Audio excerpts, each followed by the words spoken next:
Yeah. That's what's up. How you doing? Chilling.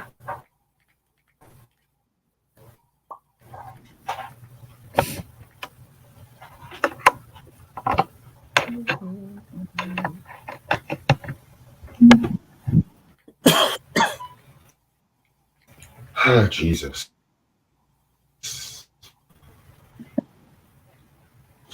Ah, yeah, yeah, yeah. This is gonna be some good shit. Do you have any of these albums, by the way? I got the Sister Sledge album. Okay, cool, cool. Yeah, let's talk about that one last. What's good, everybody in the chat? What's happening? Yeah. So, De La Soul said they're still gonna make music without Dave present and shit. Okay. Well, they got enough stuff for from him. They got a lot of unreleased stuff they could still use from him. Yeah.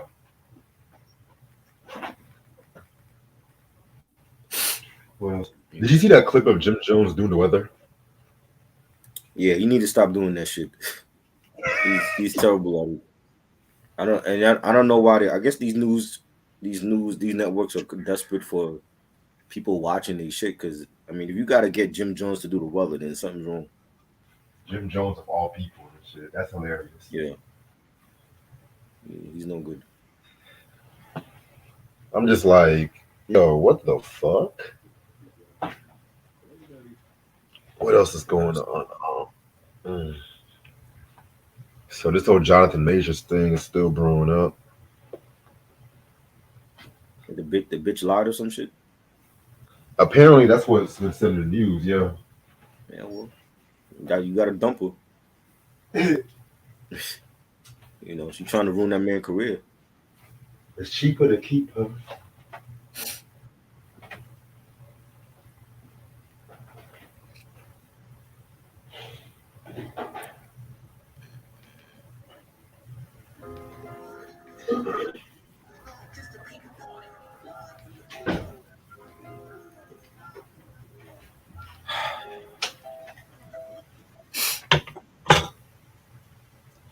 Sam said Cameron has a new sports channel. That's what's up.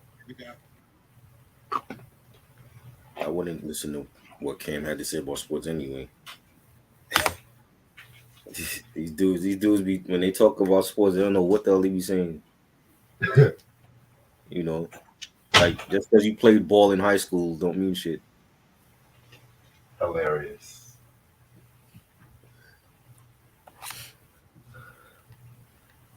Y'all talking about Key Sweat on the chat? Interesting. So I'm using my hotspot today, y'all.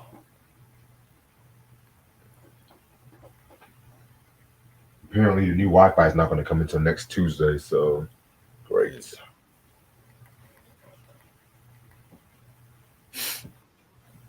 It is what it is.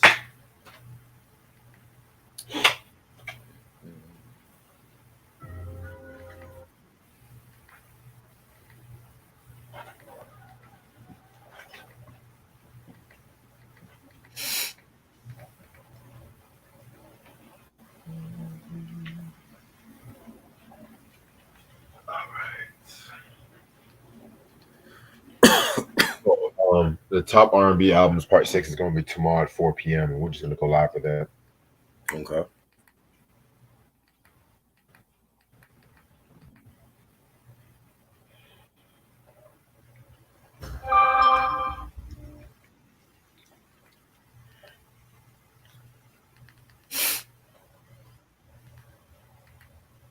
Am I still doing the beat?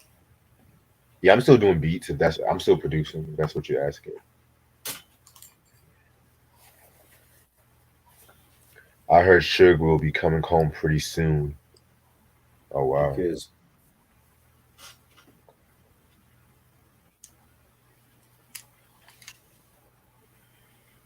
Yeah, some idiot want to come at me want to come at me over some beef episode I made 2 years ago talking about I don't Okay. like people.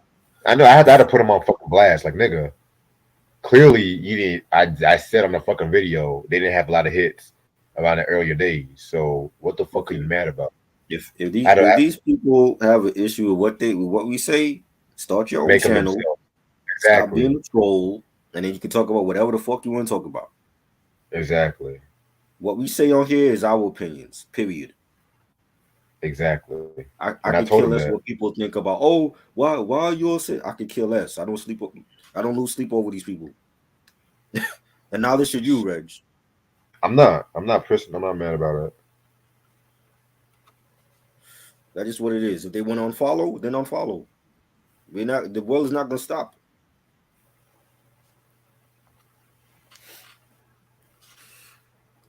They think they could do better. Come on here and speak your piece. If not, we don't care about your opinions and what they think. And oh, you got it's wrong. Whatever. Fuck you. I'm like, suck my dick. Believe it or not, this is actually the first night after the podcast I can just work on music fully and shit. Yeah, yeah. Mike was good. What up, Mike? That's how you got to treat them, man. You know what I'm saying? Because it's easy for people to comment and shit, and they don't know what the hell they talking about to begin with. But they won't show their face. They'll hide behind their little screen or their phone and comment on bullshit just to get a rise out of you. Right. You gotta ignore them.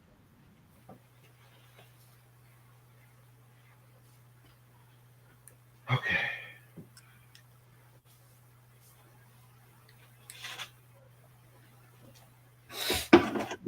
Hey, I'm gonna drop the reaction videos hopefully this week. Just letting you know.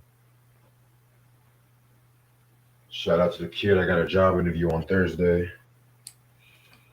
All right.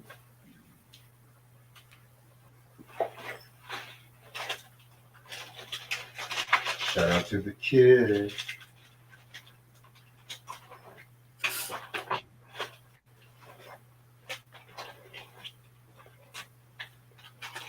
Okay, I'm gonna start this shit in about 7 more minutes.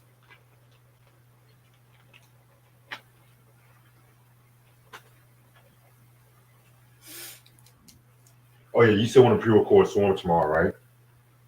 Yeah, let's do that. All right. All right. After I come home from Darrell, we can definitely do that shit. Cause my friend said he saw that shit. He didn't like the last episode. You didn't like the last episode? What was wrong with it? He said that no artist would ever let a fan do that shit. I had to tell him it was all in her imagination, pretty much. We don't know that.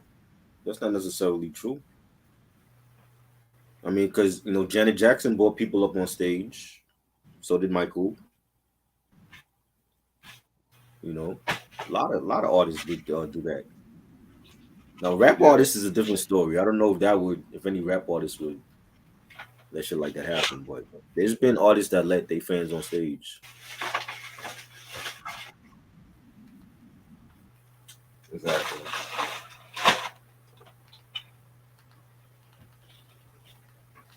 I like how it ended. The Money, only money, money, money. question is it going to be a season two? I kind of hope not, honestly. Yeah, I think the way it ended is good for just a standalone season. I don't see what else she could do. Exactly. She did everything else. She killed just about everybody she came in contact with. So Right. Plus, it's a mini series too, so right, yeah, that's good for just one season.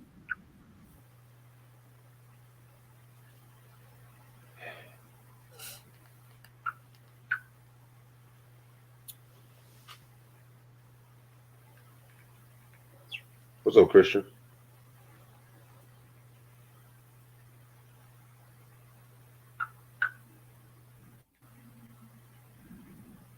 What else is going on? What else is going on? Do you watch that SWV Escape show?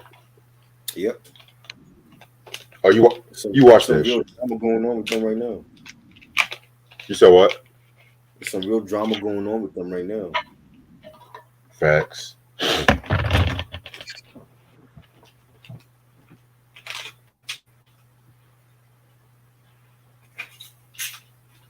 why is that though? I don't understand why. But Candy is still beefing with Latasha after all these years. They still beefing. Y'all ain't drop an album in like God knows how long.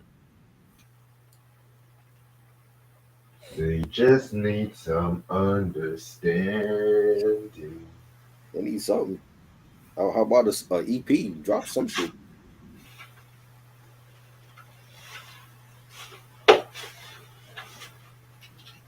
You know. What I need from you is understanding. That used to be that's my shit though.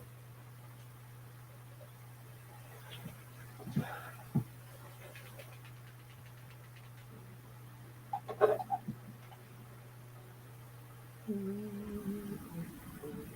know.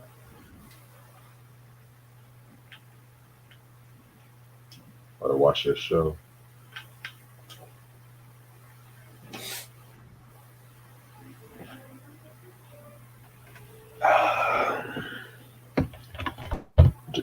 They're too old to be fighting, just like They the are. Ashley brothers. They are. Like, come on, man.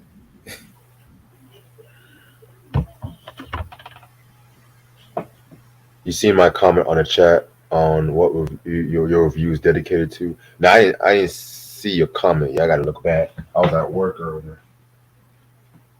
He's saying that it's dedicated to the hip hop heads and gay people. Well, I'm not gay and I'm not an artist, so it's not dedicated to just them. It's dedicated to music lovers. You know, people that appreciate Dedicated. music. They don't just pigeonhole themselves into one genre. Like, oh, I'm a hip hop head, but they don't know shit past Biggie or Tupac. Yes, 1992 to 1997. You know what I'm saying? It's dedicated for everyone. It's not just the gays and the hip hop heads.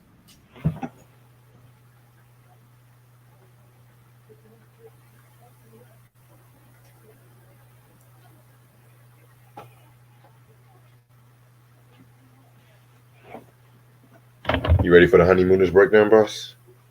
When is that? April? Yeah, I want to try to do it hopefully in the next 2 weeks. Okay. I've been slacking on the notes because I've just been so busy with life and shit. Right. But you know me, I always find a way. Yeah.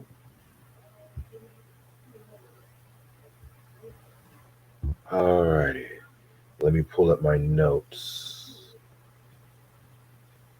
This is actually the first Sylvester album I've heard. Man, mine too. I've heard songs though, you know. Yeah.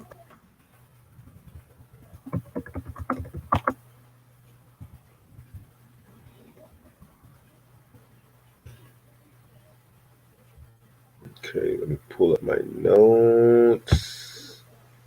Where's my phone?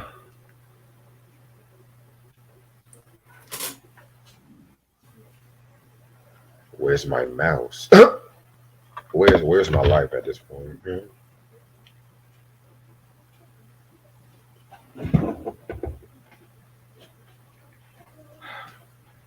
I swear to God, I cannot wait till April comes. 420 collection video. Janet Jackson, Ludacris. It's gonna be the month of all months. Mm-hmm. I'm just like, when is March over? I had to say that to myself. Is March over yet? Right. This has been like the longest March ever. No pun intended. All right, I'm ready to start whenever you are. Let's go. Yeah, you know, we the best. We got to do this shit with style. You know what I'm saying? All right. What's up, YouTube? How's everyone doing this lovely Wednesday morning, Tuesday night? It's your boy Reg in the building. You know what I'm saying? The headmaster, slick motherfucker. You know how that shit goes. Got the instigator. You got the shit talking himself, Mr. Triborough, Yes. the I love recent that. I birthday love boy. that introduction. You should do that all the time. Yeah, I'm trying to spice up the show a Right. little bit. You know what I'm saying? Don't want to be like the regular motherfucker just doing the same intro over and over again. I like to be an Right. unpredictable. You know what I'm Right. saying? But yeah, man. So it's still March. We're still doing disco, and I still have not gone crazy yet. But hey, you know what I'm saying? But no, let me stop. I am enjoying this month of this. I am enjoying the disco month. But you know me, the hip hop reviews. Those are like we got to do the hip hop reviews next week, and I'm telling you, the shit we got lined up.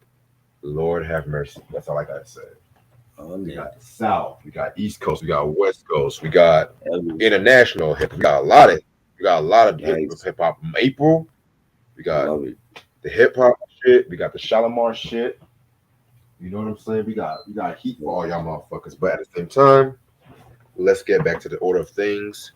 This is gonna be yet another double review. You know what I'm saying? And they do call me the hardest working man on YouTube. Anyway, um, Yes. we're gonna start off with Sylvester with the Step Two album. This is actually Sylvester's fourth studio album, believe it or not. This came out in 1978. And we're also going to talk about Sister Sledge's 1979 classic, We Are Family. You know what I'm saying? I originally was going to start off with Sister Sledge, but you know what? I was like, let's start off with Sylvester because I have a lot of shit to say about the Sister Sledge joint. So, Sylvester Step 2 came out 1978 on Fantasy Records. It was known for singles You Make Me Feel Mighty Real and Dance Disco Heat. It was produced by Harvey Fuqua and Sylvester himself. You know what I'm saying? Yeah, man. No, I feel like this might be one of the most interesting disco reviews we're gonna probably do. Sylvester, I've always liked his singing. I never. This is actually the Mm, first album I've heard from him in full. So, how did you get right. into Sylvester? I know some of these songs, like my mom was playing that, some of their records around the crib, but like I never listened to none of the albums like that. And, of course a lot of, rap artists, sample their stuff. Really? You Oh know what I'm wow. saying? Yeah. Well, I mean, even on this album, there's a very well known artist that we know that sampled their music for her album. So, I know Okay. some of these. Interesting. Well, I actually got into Sylvester. I saw a documentary. I think I saw this on VH1 back when VH1 had interesting shit before it became Love and Hip Hop Central. They did like a documentary based on soul music, and they mentioned Sylvester like when it came to like the disco side of things. And I was always liked singing, you know what I'm saying?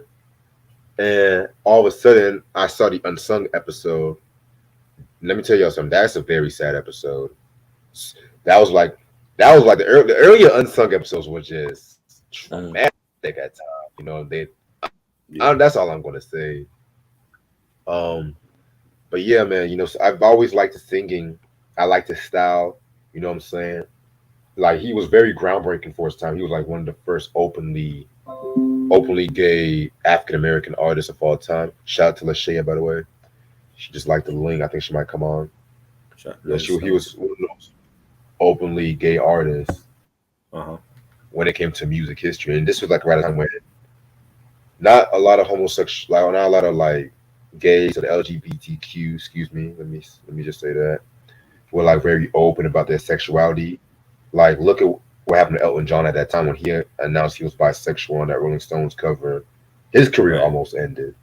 You know what I'm saying? Hmm. So, but this was like the first time I'm actually sitting down and hearing the album, and you know what? It's actually pretty good. But I'm getting ahead of myself.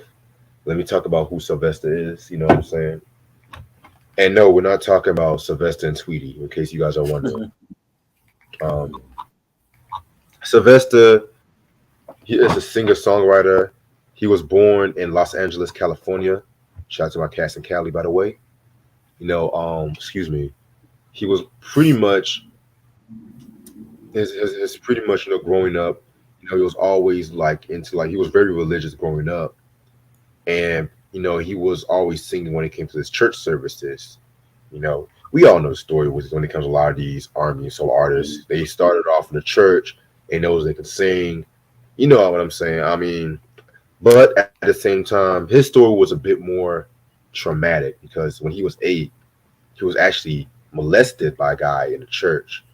You know what I'm saying? And pretty much that pretty much kind of like changed him in a weird way because he ended up becoming like having like homosexual tendencies. You know what I'm saying? But he had to hide that. He pretty much had to hide that from himself at the time because growing up, as a church background, and yeah, and I've known this from a lot of people. They don't really take too kindly for like the LGBTQ and whatnot too. You know what I'm saying? Right. And so when they were growing up, you know, his mom actually gave birth to like 3 more children, and she ended up remarrying this guy. This guy, and that's when him and his mom's relationship started going downhill. You know what I'm saying?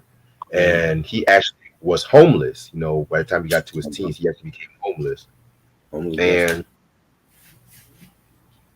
And you said homeless bastard, Yeah.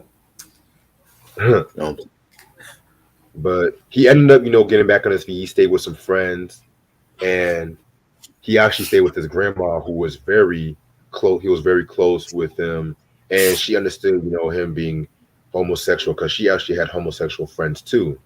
So while right. growing up, started going to like more of the gay clubs. He started going to more of the gay clubs, and pretty much, he still continued on with his music and shit too. And so I'm pretty much just trying to skip to like when his music started because, he was just finding himself, and he also like just like a lot of work, like one man shows. He also he actually played Coretta Scott King in one of his shows too. You know what I'm saying? And by the time he got like the early 70s, he returned to San Francisco. He returned to San Francisco to take his music more seriously. And Rolling Stone's editor, Jane Wenner. And so that became such a success and whatnot that, they actually wanted to get him signed. And he actually opened up for a few people, including David Bowie. And so while his band was pretty hot at the time, they started touring the United States, but because of how they were openly gay, they pretty much got like a lot of death threats from people, including people in the South. You know what I'm saying?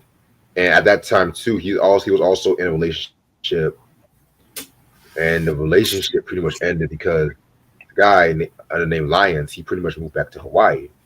So Sylvester actually formed a new band.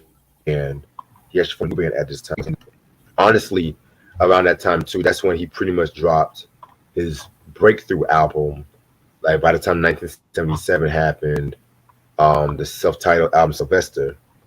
You know what I'm saying? And it was pretty much like a pretty popular album. It was pretty reasonable internationally. It had like a lot of international fame, and he actually had a few covers of the Motown songs, including the ones that was written by what's the name Ashford and Simpson. Right. And so, and mind you, this was all when he was in Fantasy Records, and he ended up working with Harvey Fuqua, who was like a Motown producer, at that time too. And I think somebody asked me, was it the same Harvey Fuqua from the Bungalows? Oh yes, that is the same Harvey Fuqua from the Bungalows. Yes. So Okay. next thing he was working on the second album. He was working on the second album, and this was pretty much like what I consider to be like his more breakthrough album, and he was very influenced by like a lot of disco that was happening. And you gotta also remember like disco at that time was being taken over mostly by like a lot of black female artists, like the Gloria Gaynors, the Donna Summers, Yeah. and whatnot. And pretty much Sylvester came out and he just put them all, he pretty much itself put them all on notice. And believe it or not, this is actually his only gold selling album, to be real with you. Wow. So yeah, man, that's pretty much this album in a nutshell. This is the album cover right here. You know what I'm saying? It just has, I think somebody stepping on a glass. You know what I'm saying? So yep, this album had about 7 songs. We all know what we about to do. Track number one we got is "You Make Me Feel Mighty Real." If you ask me, this is probably his signature track. Oh wait, I forgot to mention something. So when it came to like Sylvester, he actually had some other background vocals too from Martha Wash and Izora Rhodes. Now, do those names sound familiar? They were the Weather Girls, pretty much. The "It's Raining Man," that's that song. You know what I'm saying? Which Hmm. I never really cared for that too much, but that's Yeah. another story for a different. Um, so yeah, so "You Make Me Feel Mighty Real." So that was pretty much the first song. Originally, this was like supposed to have been like a disco song. I mean, excuse me, a gospel song, which I'm gonna talk more about that in a minute. But producer Patrick Cowley, he started rehearsal while they were rehearsing in San Francisco City Club, and he wanted to remix the song, and especially using like a more electronic instrumentation that was very popular around that time. Cough cough down at someone I feel love song. You know what I'm saying? So this was a pretty cool song. You know what I'm saying? Very very disco heavy. I like the bass line to this record right here too. You know what I'm saying? So yeah, man, I like it. I didn't like it. I like it. Did not like it. No. Understandable. All right. Track number two, Dance Disco Heat. This was again another pretty cool track right here. You know what I'm saying? It's pretty much like a standard disco song at the time. This song was actually his first top 40 hit in the United States too. So yeah, it's pretty cool. I like it. I like the beat. The beat was dope. Yeah. Which brings us to "You Make Me Feel Mighty Real," the epilogue, which this was like the original gospel version of the song too. Honestly, I'm gonna be with you. I kind of prefer this version over the popular version. You know what I'm saying? Because I feel like with the slower grooves on the album, it definitely showcased more his voice. If you ask Right. me, and especially I love that slow grind when it came to that. You know what I'm saying? So this was a pretty dope record. What track we on? The "You Make Me Feel Mighty Real" epilogue. That was alright. Wasn't It was all yeah. right. Alrighty. Next song we got is "Grateful." Um, didn't really care too much for this track right here. Real, it was alright. Nah, I didn't like it. Alright. Track number five. "I Took My Strength from You." This is actually, believe it or not, my favorite song off this album. It's actually Burt Bacharach and How David Standard. Rest in peace to Burt Bacharach right away. Legendary songwriter. You know what I'm saying? All my Dionne Warwick fans, y'all should definitely know who he is, but that's another story for a different day. Yeah, this was a very good record because I loved how it definitely showcased his falsetto voice. You know what I'm saying? So, yeah, vocally, definitely a very cool song. Yes, it sounded more gospel than anything. This one sounded Yeah, more had more of a gospel sound to it. The beat and the singing on it, and yeah, this one I actually like. okay, cool. Alrighty. Next song we got is "Was It Something That I Said?" Um, this was a cool song right here. You know what I'm saying? I guess what I got from this record right here was the fact that people he just answering to his critics. You know what I'm saying about how he was an openly gay man and stuff too. So pretty much. And I like how it pretty much started off with, have you heard the news about Sylvester breaking up? You know what I'm saying? Because they weren't really getting really getting the proper airplay at that time too. So I like this one. It's all right. You know who sampled this, right? Who? Little Kim, For what song? Big Mama thing. Yo, okay. Yeah. Okay. No wonder why that sounded familiar. Ding, Now ding, I hear it. ding, You got it ding, going ding, on. Dun, ding, dun, ding, dun, dun, ding, dun, ding. dun. Yeah, I like classic the record. original. Yeah, I like Uh, the original version of the record more. I don't care for the album version too much, to be real. you like the original version? Yeah, the one where she was dissing Faith Evans and Tupac. I don't remember that one. Yeah, I sent it to you a Was while that back the though. one that was the original one without Jay? I know Jay's on the Yeah, album version. yeah. They Okay, had to I bring heard Jay that Z like a in. long time ago.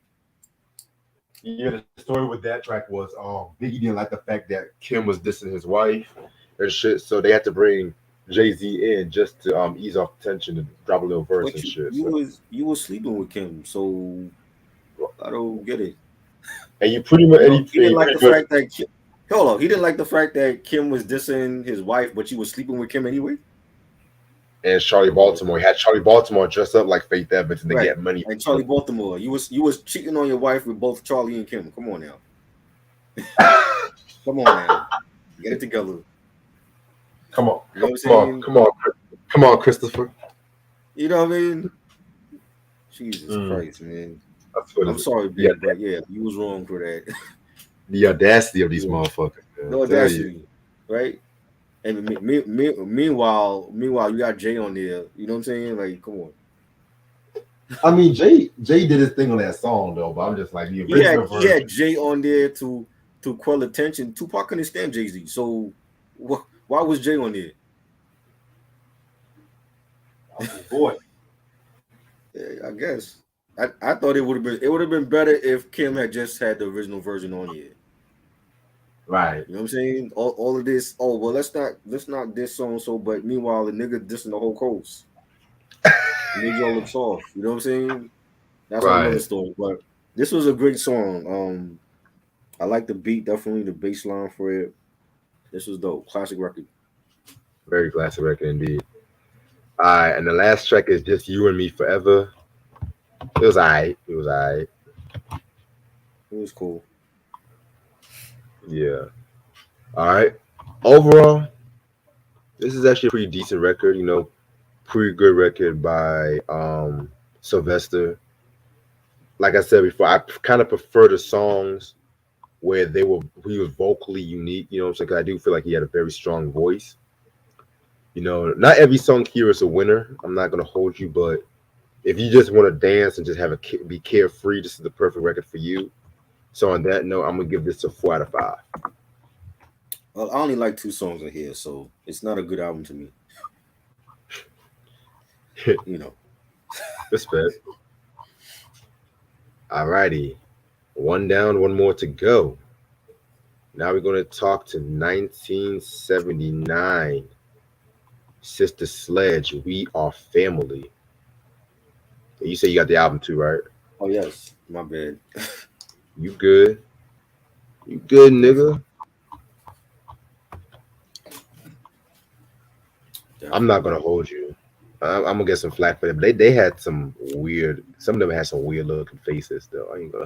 There's some weird looking faces. They're Like, dead, right? yeah, I You know. know, like was it like two of them is dead? Three of them Yeah, is I dead? know. I know. They had some weird looking faces. Their I'm not sisters. saying they're ugly. I'm not saying they're ugly, but just had some long faces and shit. Okay.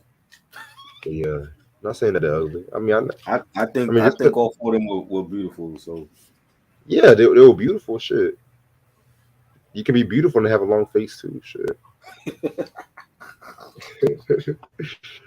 Oh shit, but yeah, man, Sister Sledge. Wow. We're gonna talk about the sledges. You know what I'm saying? Sledges. Yes. We're going. They consist of members Kathy, Debbie, Joni, and Kim. This Yes. album was produced by the wonderful team of Nile Rodgers and Bernard Edwards. So, and it's crazy because Nile Rodgers even said that this was probably one of the albums, probably the most album he's the most proud of. You know what I'm saying? Really? Yeah. Why is that? I mean, it's a fucking great album. I mean, honestly, It is. It I feel is. like I'm better than that I Sylvester feel like shit we just talked about. that's why I want to talk about this one last. That's why I want to talk about this one last and shit. Cause Okay. yeah, this one I got a lot of shit to say about. You know what I'm saying? But yeah, this album was known for singles such as "He's the Greatest Dancer," "I Wonder Why," Yes. "We Are Family," "Lost in Music," and "Thinking of You." Um, no guest appearances. So yeah, you know how we always do. How do we get into Sister Sledge? Got into them with We Are Family song actually. That's with that and everything from that they did, after that and great family group. I feel like they don't get enough you know, respect and praise, you know, they've been sampled a lot by different people, you know. Right, Um they just made great disco music, you know what I'm saying? And it's about time we start, putting praise on these artists, because some of them are dead and gone, but the ones that still alive, we gotta definitely give them their flowers while they're still here. hmm You know what I'm saying? And um, it also in sports because I'm a huge sports fan and the Pirates, the Pittsburgh Pirates of the '79. They had used that "We Are Family" song for like their miracle season they had, a great season that they had. You know what I'm saying? So they always used to refer the song to like the Pirates when talking about great seasons for teams, baseball and stuff like that. right. So the Pirates are garbage now, but back in the '79 they had a great one of their best seasons ever. You know what I'm saying? And this was that was the theme song for them was "We Are Family," and you know they won the pennant that year. They beat the Reds. You know what I'm saying? So a song or something that they can take for inspiration can go a long way, especially if you're like an athlete and you're playing a lot of games and you need that inspiration to get through a whole season. So that song is what got them through that season and end up beating the Reds for the pennant and then going to the World Series and beating the Orioles that year. That's the last year they won a World Series. So it's been that long since '79. They haven't won shit since then. But Damn. little things like that is like you need that. You know what I'm saying? It's a great record. It's a they're all four sisters are great. They sang. They killed it, and that was like my introduction to them. Just seeing them like old performances of them. On like Top of the Pops and shows like that. Soul Train and just seeing like four sisters that are family and my mom and my aunt, they were sisters. You know how sisters are close. You know what I'm saying? So it's like if you have a sister, you have a sister. You know how the relationship is with you and your sister, and to have like a musical family like that where they all singing together. They all going through the ups and downs together. You know what I'm saying? So that was like my introduction to them. Okay, that's dope. I don't really have a grand story about how I got into Sister Sledge. You know what I'm saying? I just always heard their songs a lot on the radio growing up. We Are Family. Pretty much half of the album will be real with you. Uh-huh. And, you know, with Nile Rodgers and Bernard Edwards producing for them, we listening to them in recent times and whatnot, you know what I'm saying? You can definitely see the evolution in their production because when they first started out, they were definitely more bass heavy, funky. But this album is like they were very having more sophisticated, elegant production for them, especially with them incorporating more strings and harps and shit. And I definitely feel like Uh-huh. it definitely well suited their voices because I do feel like vocally, all of the sisters are strong. You know what I'm saying? So I definitely was very, very, very intrigued with this album, listening to it now because I think I've heard the album way back a while back. I can't really remember, but it's funny because Nile Rodgers said he was like very, very proud of this record right here. This was like his favorite album that he's ever done, and I can actually see it. You know what I'm saying? Because Yeah. if I had to pick like a top five works that he's ever done, this might be maybe number three, the best work he's done for anybody outside of Chic. Yes, even including Madonna and Daft Punk and shit. Nothing against when he did some shit with them. Don't get me wrong, but this Sister Sledge album just kicks ass. And this is why I hate when people just say, "Oh, disco is just novelty." Oh, disco albums like this right here just proves how disco is an art form. You know what I'm saying? You know what I'm saying? Like it just proved disco can be taken seriously if it can. But yeah, let's get started with who Sister Sledge are. So Sister Sledge were a family group hailing from Philadelphia, Philly. It consists of members Debbie, Joni, Kim, and Kathy, and they were daughters of the tap dancer Edwin Sledge and actress Florence Sledge. You know what I'm saying? So while they were growing up, of course, they had their start singing in the church, which you know what? I'm just gonna be real with you. Every time we do an R&B artist or soul artist, let's just say sang from the church and just go on from there. You know what I'm saying? So yeah, but anyway, so by the time the early '70s had happened, they were touring most of the East Coast after graduating from college, and their mom was actually their early manager. So they dropped a little first single called "Time Will Tell" in 1971 on a local label called Money Back. Because labels always be sticking them up and shit. But that's another story for a different day. And then they still was dropping singles all throughout the early to mid '70s. Most of them was hits in Japan.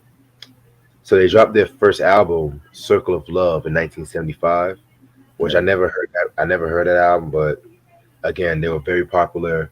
They were very popular in Europe. You know what I'm saying? So there's that. But they didn't really have their breakthrough until like the mid to late '70s Right. because they were very unsure about where their musical direction would be. So Atlantic Records, which was the subsidiary, which ATCO, the earlier label, was a subsidiary of Atlantic Records. They hooked them up with, of course, Nile Rodgers and Bernard Edwards, and the rest is history. You know what I'm saying? So they did some work around, regrouped them, and long and behold, this album had came out. You know what I'm saying? So, and it's when we talked about the Chic album Risque, I did mention that songs like "My Forbidden Lover" and "Good Times" was originally supposed to have been for Sister Sledge. You know what I'm Right. saying? So, and it's very interesting, like again, because you can really play Risque and you can really play the We Are Family album back to back, and it's pretty much like a one full album. You know what I'm saying? So I love the album cover.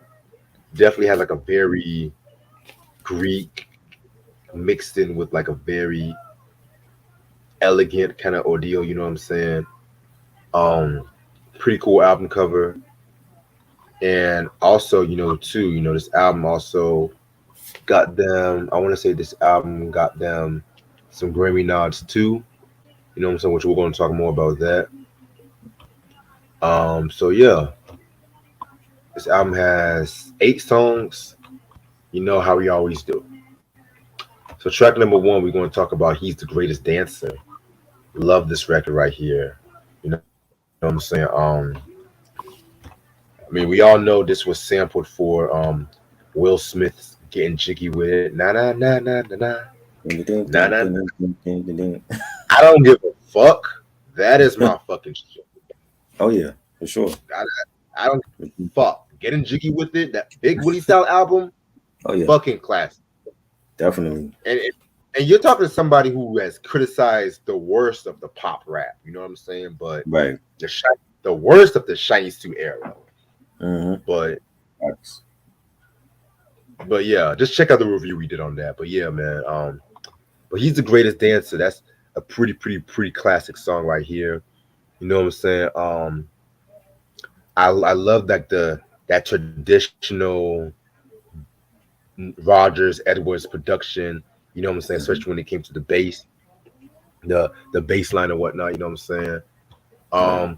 Little trivia about this record right here. While they were recording the record, now Rogers, he pretty much talked about how the sisters was furious because of the fact that they now asked him to sing the lyric "My creme de la creme, please take me home," and they didn't like the fact because you gotta remember, Sister Sledge were very religious. They were very church going females. They felt like if they said that line, people would think of them as like thinking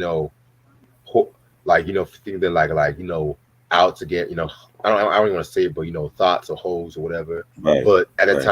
at a time, I'm gonna say skank because skanks were like the traditional words. Tramps is tramp, yeah, tramps. That was the Uh-huh. traditional word at that time and shit too. You know what I'm saying? Right. And they refused to change the lyric. They refused to change the lyric. You know what I'm saying? And but at the same time, it didn't really. I mean, I can see where they're coming from with that. But at the same time, I just felt like it was just add a little seductiveness to their approach. If that makes sense. You know what I'm saying? But this was actually a very great record. You know what I'm saying? A lot of people have also said that this was inspired by John Travolta's character in Saturday Night Fever. Was You know it? what I'm saying too. So, eh. Oh, one more thing I forgot to mention. Mm-hmm. Luther Vandross also sang backup in a couple of songs on this album too. Okay. You know what I'm saying? So yeah, early it's nice seeing Luther. So yeah, he's the greatest dance classic record. I think it's definitely a classic record. Um, the guitars by Nile Rodgers on here, definitely a highlight for me on this record. And bass line, beat, all four sisters, they killed it. Definitely, Will sampled that. That might be like the most known sample for that record. I mean, other people used it. Tony Touch used it. Um, on I think it was the Peacemaker album, but the Will Smith one everybody knows, and it's definitely a classic record. I agree. Marcus talking about please don't sing anymore, younger fella. Nigga, I can sing better than that. I'm just tired. This is my work on my ass since 8 in the morning voice. So don't mind me. LOL. All right, but excuse me. Mind you, I used to sing in a church choir too. So what you I mean? ain't gonna say. See, I used to sing in the church. Damn, Wow, man. Shit. did not know that. Yeah, I never told a lot of people that shit, but Right. they needed some bass, so that's what they asked me. It's dope. Yeah. Track number 2, Lost in Music. Now, I've read a lot of comments from people that said this was a very chic-esque song, which I'm not gonna hold you. I thought of that shit myself because of that. Again, that clean production that they were doing at that time too. You know what I'm Mm-hmm. saying? But Still great out. This great song. I like it mostly for the instrumentation. The instrumentation. I feel like again we have the traditional bass and drums coming from Edward and Rogers. You know what I'm saying? And it's crazy too because when talking about the song, Debbie Sledge was talking about how this song represents like not giving up and just being Right. determined and whatnot too. So you can kind of get that sense from this record right here. So I like it. This was dope. I love the beat and bass line, and you got the Sledge sisters singing. Give me a melody is all that I'll ever need. The music is my salvation, and just I love the whole song on just being lost in music, and I find myself being lost in music a lot. If I could just lock myself in my room and just play music for like 3 4 hours. You know what I'm saying? Right. And that's like the best feeling, just being in that zone. So I think it's a great record. Yeah, very great Mark, record indeed. Marcus is really coming at you tonight, yo. I'm looking at myself like, nigga, what the fuck did I do to you, man? Shit. But it's okay. I can come right back Oh, at him and shit. Don't shit. worry. Shit. Why don't you sing a little song for me and shit? Oh man, Let me stop, man. Like I I guess said, it's something about rappers singing they don't like. like I said, don't take what I say seriously, Mike. I'm just fucking with you. But track number 3, "Somebody Loves Me." Oh man, this is actually my second favorite song off this album. Sung beautifully by Kathy Sledge herself. Mm. This one definitely had like a more haunting, slow kind of view, slow kind of groove. You know what I'm saying? Um, it's pretty much just questioning the lover of the relationship and how why aren't they as close as they used to be? You know what I'm saying? So this was a pretty straight record. I like this one. Yeah, this was a nice ballad. A little change of pace from the first two disco tracks we got, and I liked it. Yeah, definitely. Right. I wish they would have definitely done some more ballads though. You know what I'm saying? Right. Now, before I go, I want to ask you, who do you think is the best singer from the group? Who's the best singer? The best singer. Yep. I don't know. I want to say maybe Kathy. I was thinking the same too. So I mean, I don't. I mean, because with a group like this, I don't really feel like they stood out like that though. You know what I'm saying? Like I think they were like, Yeah, and I know I know they all was it sounded Kathy? the same vocal. Huh? Oh, I was saying, do you think they all sound the same vocally? I mean, they sound great together. You know what I'm saying? Like I know, I think it was Kathy that tried a solo career, or was it the other sister? Oh wow. I think one of them tried a solo career. They try to do it, but I don't like with a group like this. I don't feel like they needed to do a solo. Any of them should have did a solo like effort. They sound great together. You know what I'm Right. saying? So it's like it's hard for me to even pick one that stood out like that. I just felt like they all sounded good like in harmony. You know what I'm saying? Like when you see like a group like Boys to Men is a different story because Yeah. each one of them went solo. But a group like this, sometimes groups don't need like they sound better in unison than apart. You know what I'm saying? So you don't really, you know what I'm saying? It's like they didn't. To me, I mean, I don't feel like maybe other people feel different. To me, I don't feel like any of them had like a standout voice like that. You know what I'm saying? Respect. Like I said, like Kathy will probably be the one I will pick. Maybe Kim, Okay. but yeah, I think Kathy was the other thing.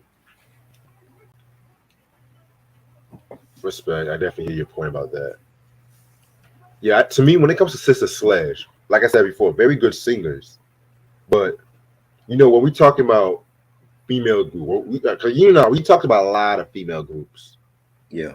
and Vogue easily. Dawn was the best Mhm. singer. That's good. Even with them, it's like at least three out of the four could have went solo. Yeah, You know what I'm saying? Maxine yeah, was a good singer too. I don't know if she would have had a strong solo career, but yeah, Dawn definitely, and Cindy and Terry Escape, right. all four of them could sing their asses off. You know. True, true. Um, hell, we haven't talked about them yet, but even Destiny's Child, though, even though they had a musical chairs of singers at that point. You know what I'm saying? Because you didn't know each album was just each album was like a new lineup at one point. I'm just like Jesus Christ. But yeah, we definitely got to talk about Destiny's Child one day. Mhm. Um, one day though, one day. But yeah, man. Next track, Thinking of You. What did I say about Thinking of You? Thinking of You. This was a cool song. Again, like ironically, like we talked about, they all did their thing on this song right here. Self-explanatory, you know. It's like one of those guy songs, you know what I'm saying? It's kind of crazy too because this song actually had a resurgence of popularity in the Mhm. early '80s. That it peaked in number 11 in the UK singles charts by the time 1983 had happened, and by that time, disco was out the door. You know what I'm saying? So they had to Right. re-release the single for "Lost in Music" and had this as a B-side too. So that's kind of interesting as well. Yeah, it was good. I love the beat and the bass on it. You know, well produced track and definitely a solid album cut. Yeah, I definitely agree with you about that. Alrighty. Um, Next track we got is "We Are Family." You know what I'm saying? Do I even have to talk about this song right here? This to me, their signature song, in my personal opinion. This song has been played in commercials, movies, Mhm. sampled a few times. On top of my head, Medea's family reunion, the movie, they had this played and shit. You know what I'm saying? Yeah. I Fresh Prince of Bel Air, Carlton was singing the song at one point too. Right. You know what I'm saying? A lot of Will Smith mentions tonight. Okay, but yeah, pretty cool song right here. Would I call this song my favorite when it comes to Sister Sledge? Mm, it's a good song. If I had to pick between this and He's the Greatest Dancer, I'm definitely going to go with He's the Greatest Yeah. Dancer. Believe it or not, you know what I'm Same. saying? Same. Yeah, and they actually did this song in one take. Wow. One take they did this record. You know what I'm One saying?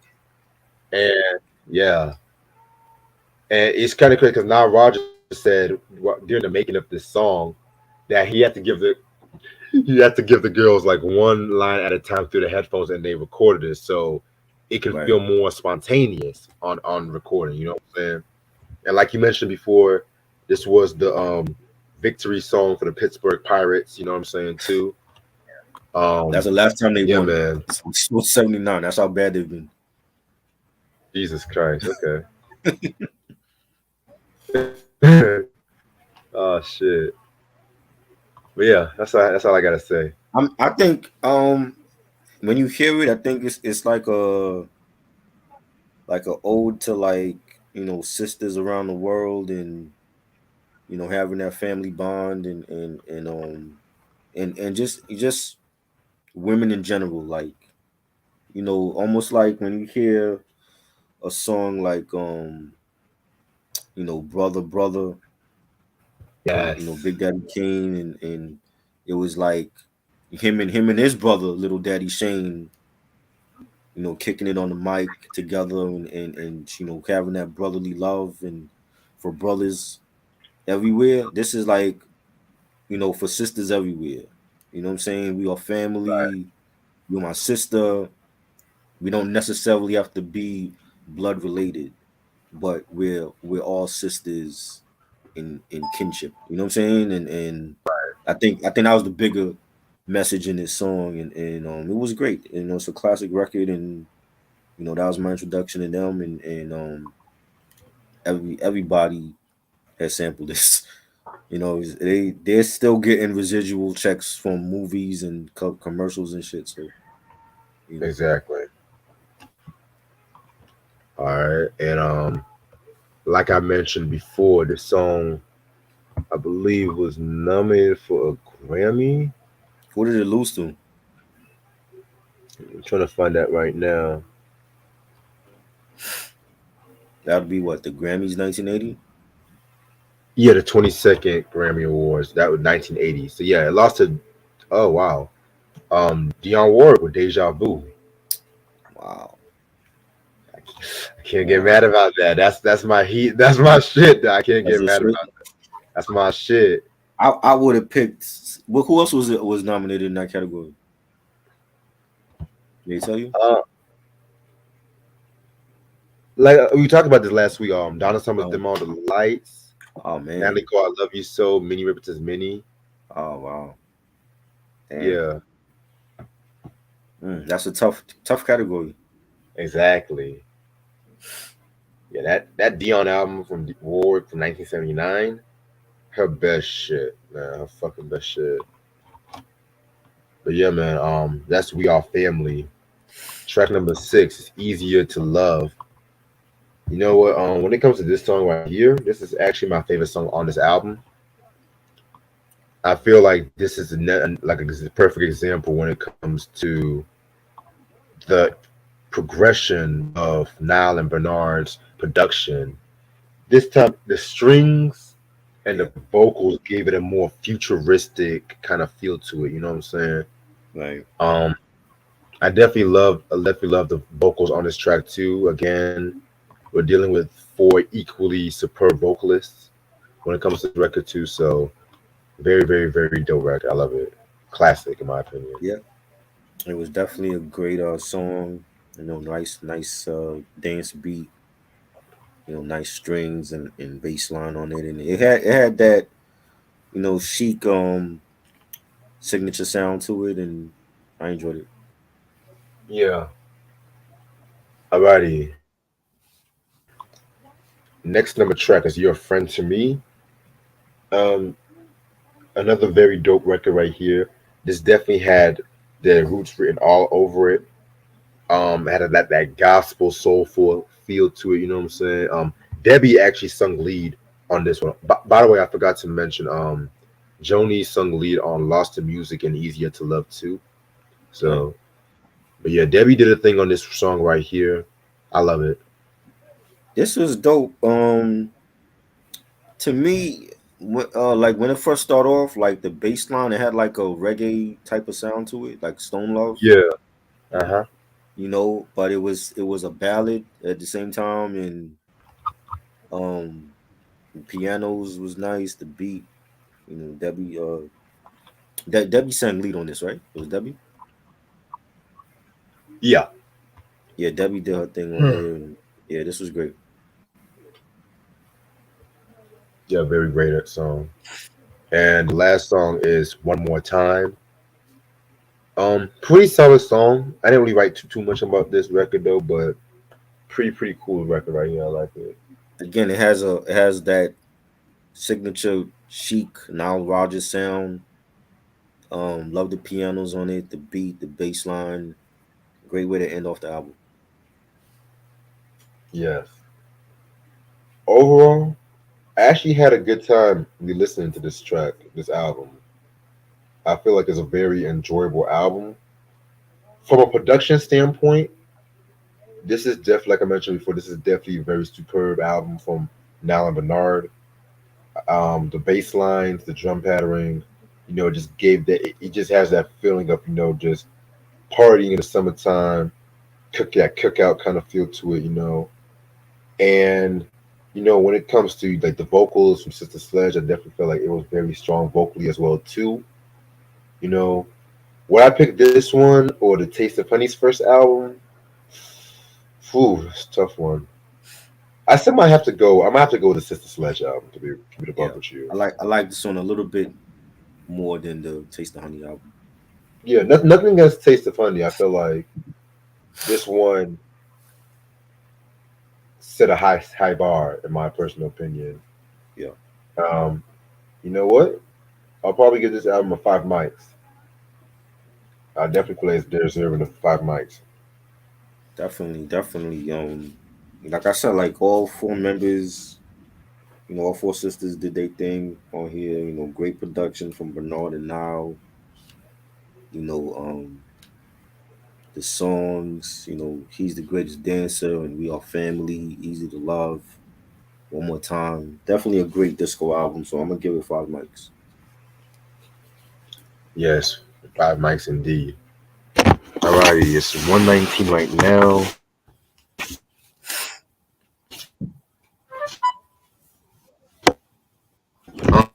You know what? I'm just gonna end. Yeah, I'm just gonna end this off right here. I gotta save my minutes for tomorrow because I'm low on minutes for this account. But yeah, y'all, just letting you guys know we have pretty much this month the last disco album this month will be the Bee Gees' "Children of the World." That's probably gonna be Thursday, 11 p.m. That's the ideal date and time. Thanks. Um, Also, this tomorrow we're gonna do part 6 of the top 100 R&B albums. I do apologize if we didn't do it on Monday. It was a crazy fucking day on Monday. You know what I'm saying? And just All good. yeah, man. Just it was supposed to have been Wednesday night, tomorrow night, but my brother-in-law, shout out to Darrell by the way. He got Cocaine Bear, so we're gonna watch Cocaine Bear. Right. You know what I'm saying? Hopefully that movie is funny because I heard some good things about it. Yeah, I haven't watched it yet, so I'm gonna check it out. Yeah. And Thursday VGs. Sunday is going to be the double review of the Shalimar first two albums, Disco Gardens and Uptown, what's the Uptown Festival. So yeah, we're going to kick into Shalimar after the Disco. Even though I did say we're going to talk about the Gloria Gaynor Right. love track's going to be after them saying. So like I said, next week, man, stay tuned for like a lot of good hip hop reviews. You know what I'm saying? So a lot of good content. Week of 420 is going to be the collection video. Date to be announced. Appreciate this try as usual. Yep. Yeah, man. Anything you have to say before we head out? April coming up. Look out for new vids on my channel, and it's gonna be great. I can't wait. Yes, yes, yes. And that's it. Yeah, I've done had Appreciate that, Dark Mouth. enough of yo. Appreciate it, Dark Math, as usual. Hope you guys have a wonderful night, and I'll see y'all later. All Peace. right. Peace.